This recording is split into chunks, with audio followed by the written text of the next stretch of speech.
A graça e a paz do Senhor Jesus a todos. Bom dia. Amados, é uma alegria estar com os irmãos novamente, agora para meditarmos no 5º livro dos Salmos. Aqui com vocês, o professor Fábio Machado, e hoje estaria expondo os Salmos de 107 a 109. O colecionador desconhecido dos Salmos dividiu o livro em 5 seções, que devemos manter e seguir. Estas 5 seções correspondem de maneira notável aos 5 livros com os quais a Bíblia começa, o Pentateuco. Isso era conhecido dos antigos judeus, pois eles chamam o Saltério de Pentateuco de Davi. O comentário aramaico Midrash declara que Moisés deu aos israelitas os 5 livros da lei, e correspondendo a estes, Davi deu-lhes os 5 livros dos Salmos. A seção final do livro de Salmos, a 5ª, é como Deuteronômio, mostra os caminhos de Deus com Israel, o fim desses caminhos na libertação, não apenas para o seu povo, mas para a sua terra, para as nações da terra, para toda a criação. O livro termina com um aleluia, o coro da redenção, a celebração da vitória. A ênfase está na consumação do reino de Deus. O Salmo 107 é fruto de lições aprendidas, mas não por pessoas inexperientes e que ainda conhecem pouco ao Senhor. Ao contrário, trata de lições aprendidas pela exposição da palavra do Senhor e pela experiência de se ver abatido pela maldade de outros homens, pelas intempéries da natureza e pela desobediência aos ensinos de Deus.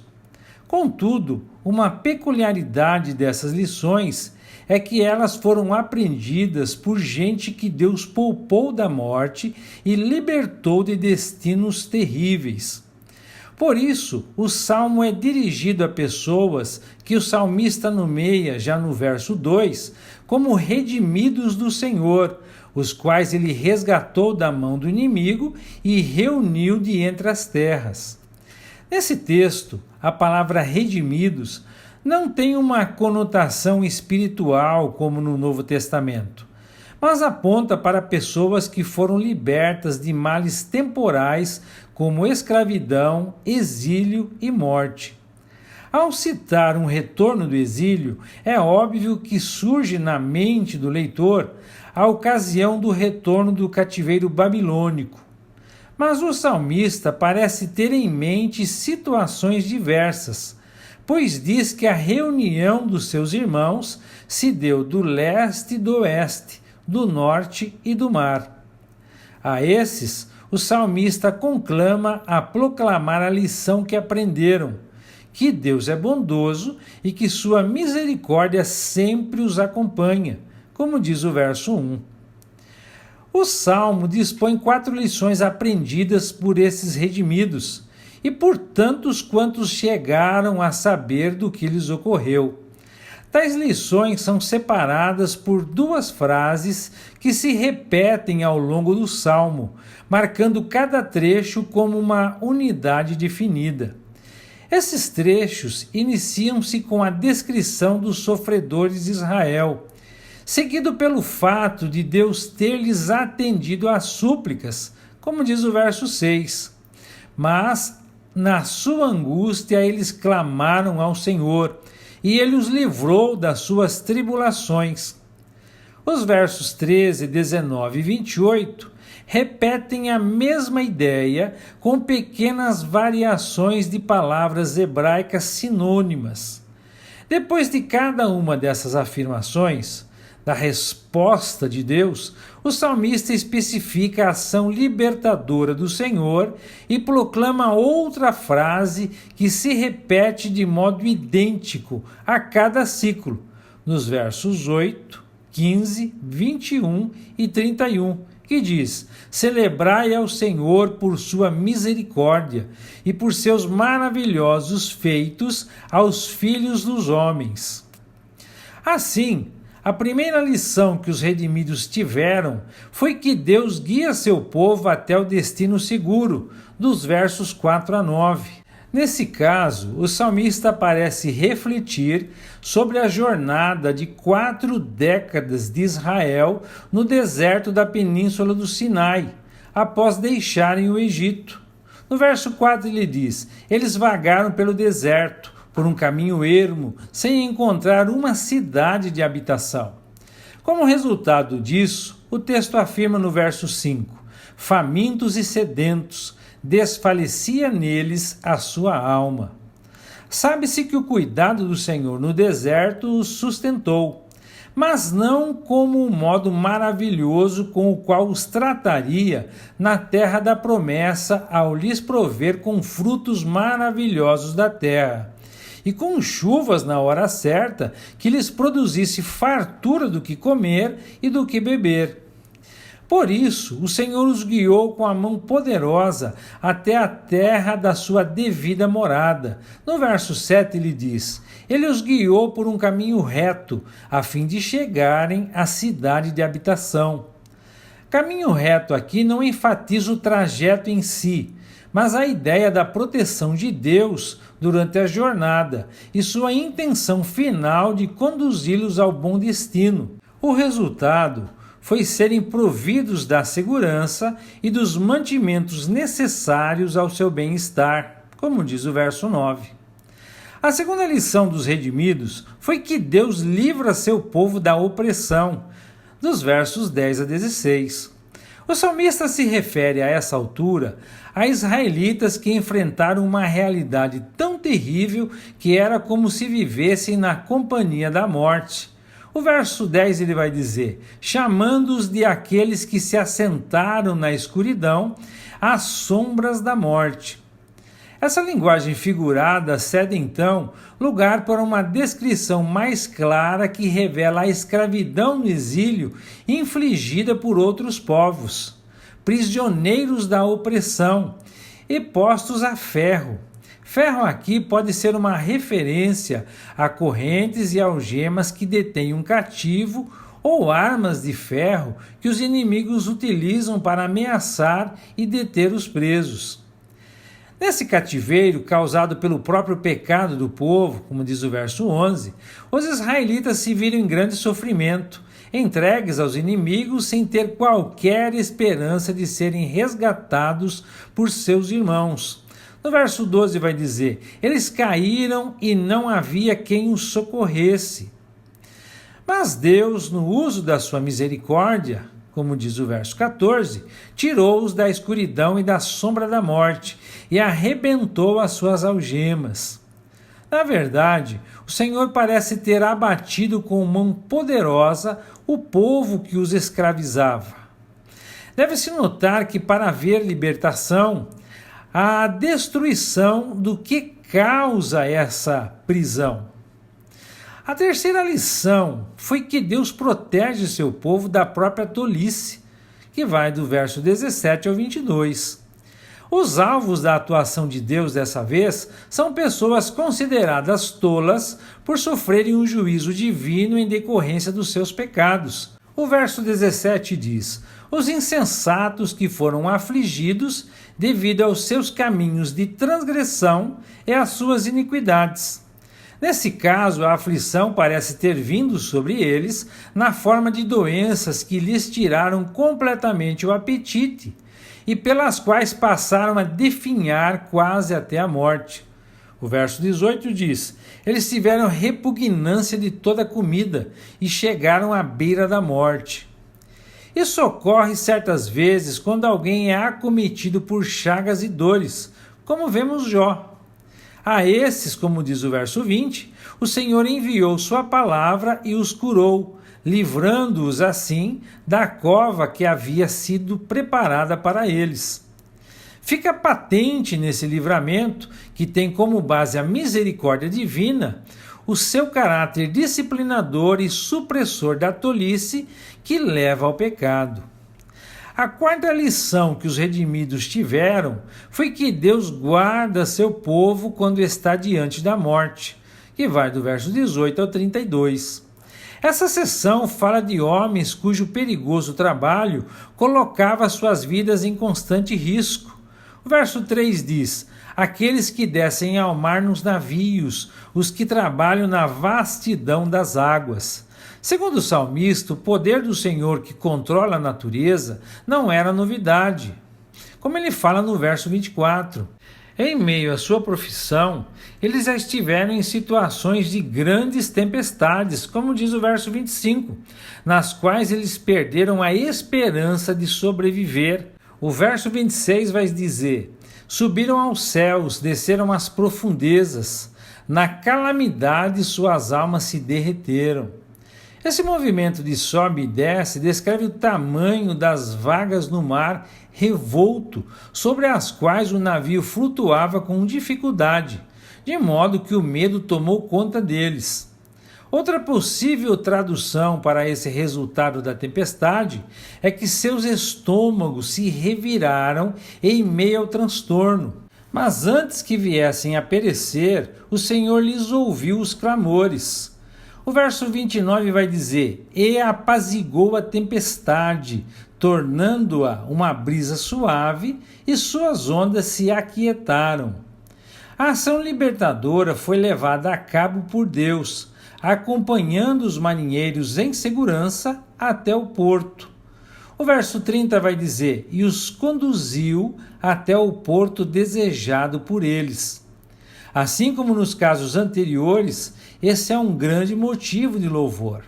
Dos versos 33 a 42 do Salmo 107, depois de citar essas 4 libertações, o salmista lista uma série de ações benéficas do Senhor para redimir seu povo das suas tribulações e para discipliná-los, a fim de corrigir seu mau caminho.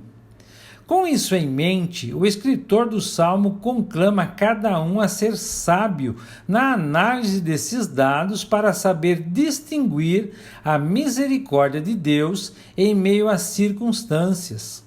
No verso 43 ele diz: quem é sábio, observe essas coisas e considere as misericórdias do Senhor. O Salmo 108 revela a disposição no salmista e é considerado por muitos estudiosos a união de 2 trechos de outros salmos.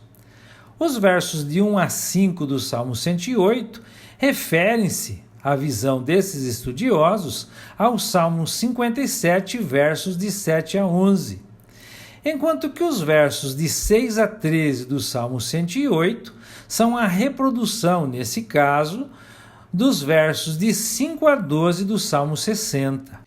Os 2 salmos citados, o Salmo 57 e o Salmo 60, que supostamente serviram como fonte para o Salmo 108, todos eles pertencem a Davi. O Salmo 57 foi escrito quando Davi fugia de Saul em uma caverna. O Salmo 60 foi composto quando Edom atacou Judá, enquanto Davi fazia uma campanha militar na Síria, a cerca de 500 quilômetros de Jerusalém. Nos 2 casos, Davi esteve para ser atingido definitivamente, e o Senhor o salvou, revertendo parcialmente a situação.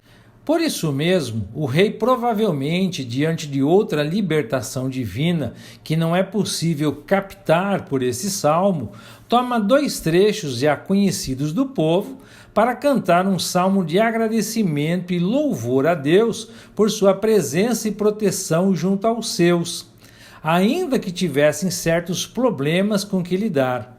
No Salmo 108, observaremos 4 razões para louvarmos a Deus em tempos de dificuldade.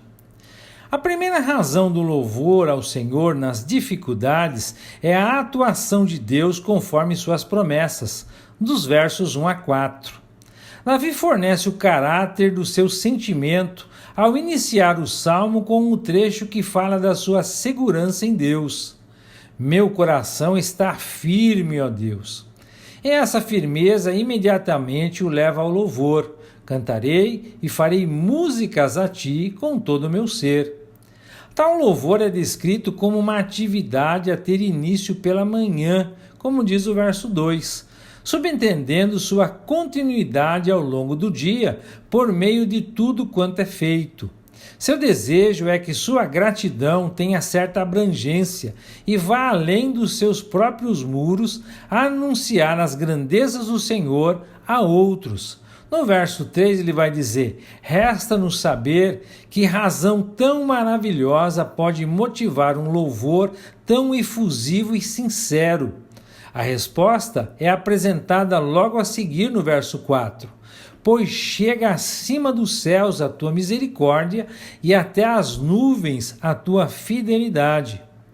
Em primeiro lugar, o salmista se vê como alguém que nada merece de Deus, pelo que os benefícios celestes lhe sobrevêm por pura misericórdia divina, atributo este anunciado pelo próprio Senhor em sua revelação escrita.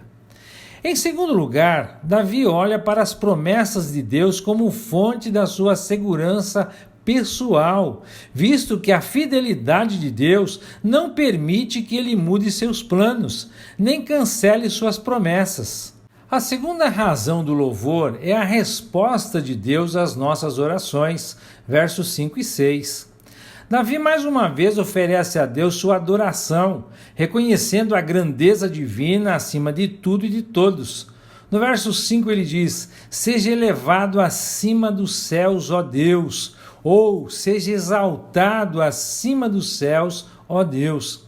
Ele completa a ideia e deseja que a glória que ele vê por intermédio das Escrituras e da própria experiência de andar com Deus, seja também vista por toda parte. E ele diz: e sobre toda a terra esteja a tua glória. O fato de Davi desejar que a glória de Deus esteja sobre toda a terra não é apenas um tipo de louvor, mas a transição perfeita para a oração que apresentará a seguir. Na verdade, ele ora para que a glória de Deus seja vista ao responder seu clamor por libertação pessoal e do seu povo. No verso 6 ele vai dizer: liberta-nos pela tua destra e responde-me para que os teus amados possam ser livres. Quando Davi escreveu isso pela primeira vez, ele tinha obtido uma libertação parcial, mas fundamental, e ainda aguardava uma atuação mais ampla do Senhor. Desse modo, ele já viu sua oração ser atendida e espera que todo o propósito de Deus seja cumprido em resposta aos seus clamores. A própria constância na oração de Davi, vista nesse salmo e ao longo de vários livros do Antigo Testamento, aponta para o fato de que ele confiava nas respostas porque conhecia Deus e frequentemente era atendido por ele. Por isso, em sua experiência, o clamor e o louvor andam juntos. A terceira razão para se louvar ao Senhor é o caráter santificador das ações de Deus, versos de 7 a 9. Davi faz menção de algo que Deus lhe falou em resposta à sua oração, por ter Edom atacado Judá enquanto ele estava bem ao norte de Israel. No verso 7 ele diz: Deus, em sua santidade, disse. Santificar significa separar. É o que esses versículos mostram. Além de separar um povo para si, o fato de Deus atuar na santificação desse povo vai muito além de escolhê-lo e alcançá-lo. Deus o preserva em um mundo hostil aos servos de Deus e subjuga aqueles que se empenham e se esforçam em destruí-los. Nesse caso, promover a santificação envolvia garantir aos israelitas a posse da terra, que logo após a sua conquista por Josué foi medida e dividida, a fim de ser dada às tribos e famílias de Israel. Ele vai dizer: eu exultarei, pois dividirei Siquém e medirei o vale de Sucote.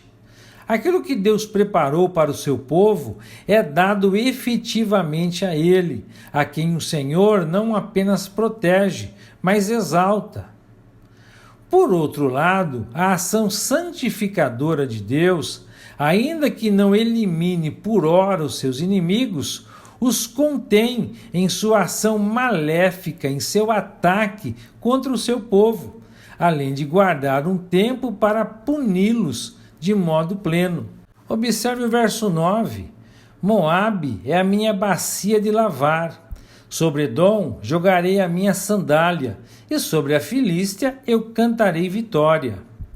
Ver o Senhor contra as expectativas humanas, preservar seu povo e vencer seus inimigos é um grande motivo de louvor. A última razão do louvor ao Senhor é a certeza das vitórias que Deus nos dará, versos de 10 a 13. Davi lança a mão para escrever o final do Salmo de um trecho que fazia referência à impossibilidade que encontrou de dominar as fortificações edomitas no alto dos seus montes e dentro das suas cavernas. Segundo o salmista, a razão da vitória parcial, ou seja, de conseguir repelir o ataque edomita a Judá, sem conseguir, contudo, conquistá-los totalmente, a fim de impedir possíveis ataques futuros, era o fato de Deus não tê-los feito vencer plenamente. No verso 11 ele diz: Ó Deus, acaso tu não nos rejeitaste? Por isso, ó Deus, não saís com nossos exércitos. Isso faz com que o salmista permaneça em oração, sabendo que no meio do silêncio de Deus, nenhuma providência meramente humana poderia ter sucesso. No verso 12 ele diz: socorra-nos do adversário, pois nulo é o socorro do homem. Apesar de o quadro não parecer até aqui muito bonito ou otimista, isso não abala o rei de Israel. Ao contrário, ele tem seus olhos, por meio da fé, voltados para a frente. Ele conhece o Senhor e as suas promessas. Baseado nisso, não importa o que as circunstâncias digam. Ele sabe que Deus os levará em frente, rumo aos destinos que previu e prometeu. O verso 13, Davi vai dizer: em Deus nós faremos proezas, pois Ele investirá contra nossos adversários. Essa certeza curva o salmista em adoração e gratidão ao Senhor bondoso e soberano. Os 5 salmos agrupados a partir do verso 109 pertencem aos mais interessantes de toda a coleção. Eles dão uma profecia maravilhosa a respeito de Cristo, sua rejeição, exaltação e glória vindoura. No Salmo 109, nós o vemos rejeitado. No Salmo 110, ele está à destra de Deus, esperando até que seus inimigos se tornem o estrado de seus pés. Retorna como rei vitorioso e se torna um sacerdote segundo a ordem de Melquisedeque. Os 3 salmos que se seguem, todos os salmos de aleluia, mostram sua glória e seu reino. Mas vamos ao Salmo 109. O Salmo 109 é um dos mais difíceis de se lidar de todo o saltério.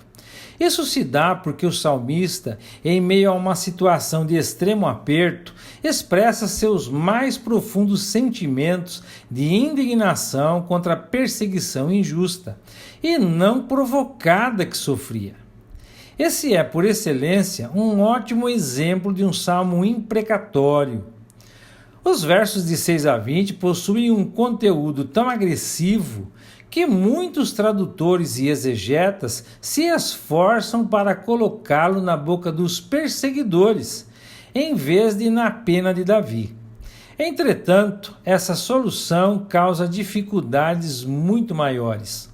O fato é que, como a expressão dos sentimentos e clamores do salmista, a poesia hebraica é frequente veículo de exibição das mais profundas emoções. O salmo contém imprecações que também cumprem uma função didática para nós, leitores das Escrituras. Na verdade, a Bíblia contém muitos exemplos ruins ou, no mínimo, questionáveis, que também foram utilizados para nos instruir no sentido do que não fazer e por que não se fazer. Por isso, Mesmo com sua forma rude, o Salmo 109 contém 4 importantes lições de Deus para nós. A primeira lição é que os servos de Deus não devem agir do mesmo modo negativo como muitas vezes são tratados, como diz os versos de 1 a 5.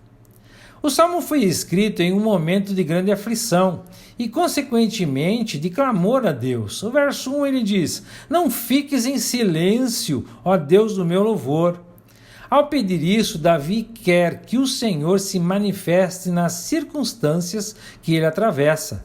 A causa do pedido e do sofrimento é a perseguição injusta e cruel que ele vinha experimentando.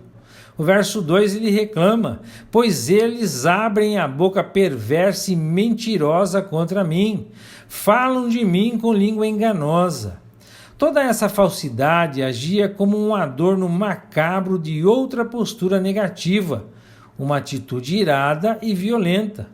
No verso 3 ele diz: "Eles me cercam com palavras de ódio e sem motivo me hostilizam."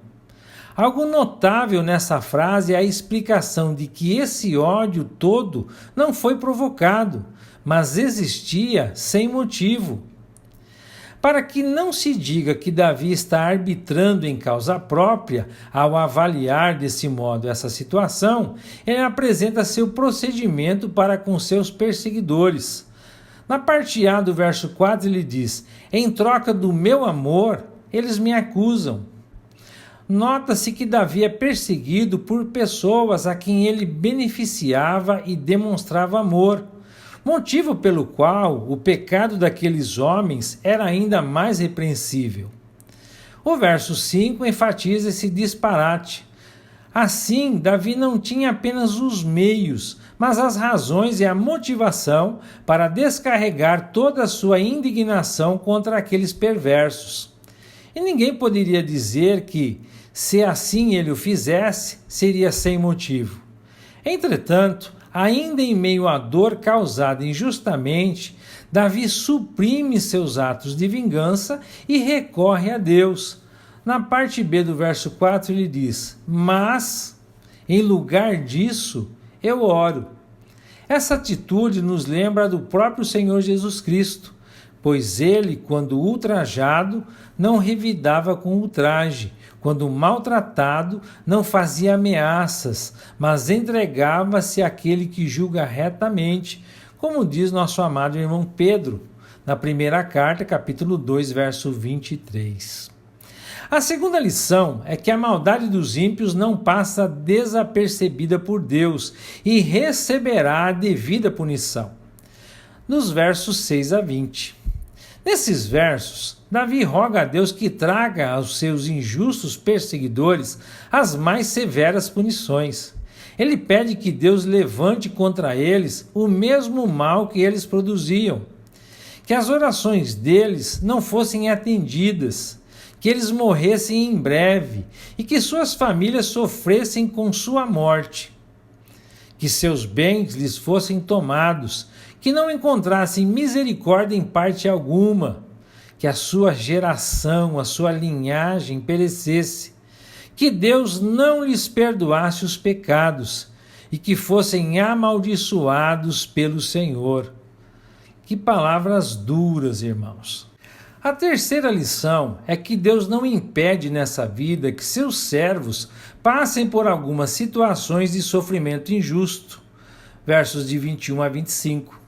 Nesse parágrafo fica clara a razão pela qual o salmista extrapola suas emoções.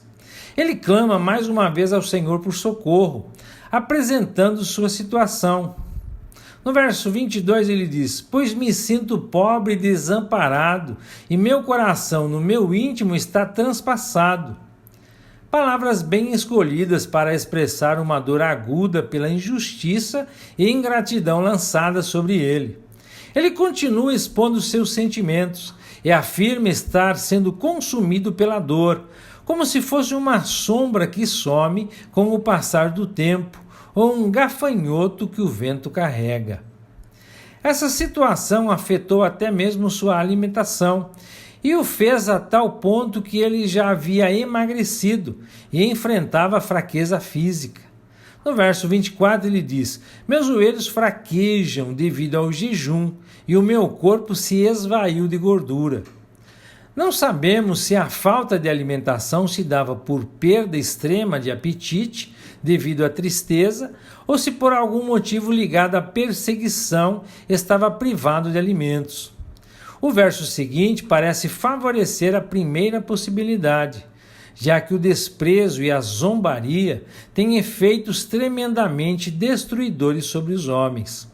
Contudo, apesar da situação terrível que Davi atravessava, ele não viu o Senhor ausente ou indiferente a ele, mas como alguém bondoso e fiel em todo o tempo. O verso 21 ele diz: pois boa é a tua lealdade. O amor de Deus não depende de ele livrar seus servos de todas as aflições, mas de estar com eles em todas as situações, boas ou ruins. A última lição é que tais situações servem para Deus sujeitar a si os seus servos e promover a glória do seu nome, como diziam os versos de 26 a 31. O último parágrafo também começa com clamor por socorro. Porém, um fator novo é introduzido aqui, pois o salmista não vislumbra a partir da resposta à sua oração apenas seu alívio pessoal, mas também a manifestação pública da glória de Deus. O verso 27 lhe diz: assim eles saberão que a tua mão fez isso, que tu o fizeste, ó Senhor. A atuação divina que Davi tem em mente é semelhante ao que Deus fez no caso de Balaão, o qual, sendo contratado para amaldiçoar Israel, teve que abençoá-lo por mandado divino. É o que Davi parece ter em mente no verso 29. Eles amaldiçoam, mas tu abençoas. Assim, a exposição do poder de Deus, da bondade para com os seus e a justiça e santidade no tratamento do pecado demonstrariam a glória do Senhor. Se esse é um benefício que Deus alça por meio do sofrimento dos seus servos, o segundo benefício está ligado ao íntimo dos que o buscam, tornando-os cada vez mais dependentes dele e gratos por sua misericórdia. Por isso, no verso 30, o salmista garante: eu agradecerei muito ao Senhor com minha boca. Além da óbvia gratidão, a menção de o fazer por meio da boca envolve a ideia de uma proclamação e um louvor público, pelo que completa dizendo: eu o louvarei no meio da multidão. Justamente por ser ele protetor dos aflitos e o punidor dos injustos. Queridos, olhando para esses 3 salmos e meditando neles, é muito difícil escolher entre eles. Mas eu quero considerar com os irmãos o Salmo 108, que fala dos motivos de se render verdadeira adoração ao nosso Deus. E não é difícil entender os textos que Davi selecionou para compor esse salmo. Na verdade, nós, Igreja de Cristo e povo de Deus, também temos as mesmas razões para elevar nossos louvores aos céus. Nosso maravilhoso Deus nos prometeu a salvação pela fé, a segurança de permanecermos salvos, a sua presença constante conosco e a direção para a nossa vida. Ele também está atento às nossas orações, auxiliando-nos até mesmo na imperfeição dos nossos clamores. É Ele quem nos preserva, que contém os ímpios para que não abatam sua igreja, e que tem reservado um tempo em que punirá seus inimigos.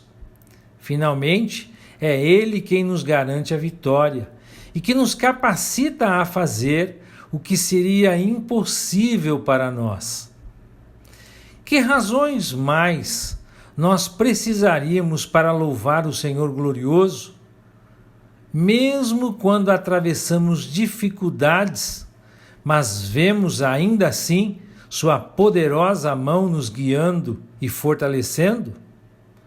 Que o Eterno nos abençoe e até amanhã, se Deus quiser.